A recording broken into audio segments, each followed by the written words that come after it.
मेहनत करना इंसान की असल दौलत है।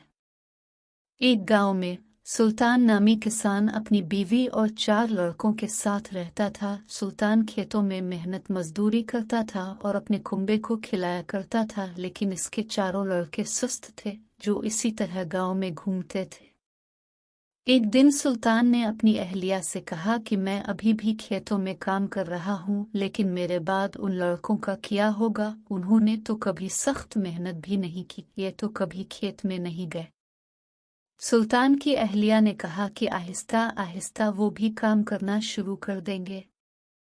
वक्त गुजरता गया और सुल्तान के लड़कों ने कोई काम नहीं किया। एक दफा सुल्तान बहुत बीमार हो गया। वो तवील अरसे तक अलील रहा। इसने अपनी अहलिया से कहा कि वो 4 लड़कों को फोन करे। इसकी बीवी ने 4 लड़कों को बुलाया और उन्हें लेकर आए। सुल्तान ने कहा कि अब मैं ज्यादा दिन नहीं जीऊंगा। सुल्तान परेशान था कि इसके जाने के बाद इसके बेटों का क्या बनेगा। इसीलिए इसने कहा, बेटे, मैंने अपनी जिंदगी में जो कुछ भी कमाया है वो मेरे खेतों के नीचे है। मेरे बाद अब इससे खजाना निकाल लेना और आपस में बांट लेना। ये सुनकर 4 लड़के खुश हो गए। कुछ देर अरसा के बाद सुल्तान की मौत हो गई। सुल्तान की मौत के कुछ दिन बाद इसके लड़के दफन शुदा खजाना तलाश करने के लिए खेत में गए थे। उन्होंने सुबह से शाम तक सारा खेत खोद लिया, लेकिन उन्हें कोई खजाना नजर नहीं आया।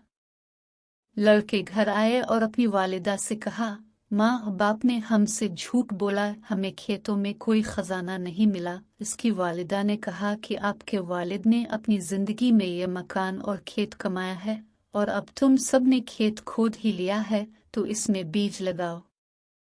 इसके बाद लड़कों ने बीज बोया और माँ की हिदायत के मुताबिक पानी दिया। कुछ अरसे के बाद फसल पककर तैयार हो गई। लड़कों ने इसे बेच कर अच्छा मुनाफा कमाया, जिसके बाद वो अपनी वालिदा के पास पहुँचे। वालिदा ने कहा कि आपकी मेहनत ही असली खजाना है। यही बात आपके वालिद आपको समझाना चाहते थे।